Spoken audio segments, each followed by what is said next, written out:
Hello. This video is to demonstrate the location collection feature in the Chirp app. In this app, location is only collected twice and is not stored. I'm going to repeat that. The location is accessed from the user, but then it's not stored or shared to anyone. So it's just used to make chat rooms based on the city. Like in this example, the city is Mountain View.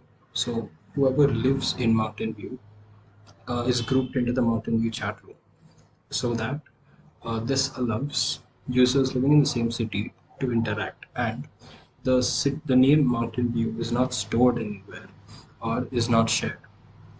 So so clearly I'm not storing this, and it's just being used to group them into chat rooms.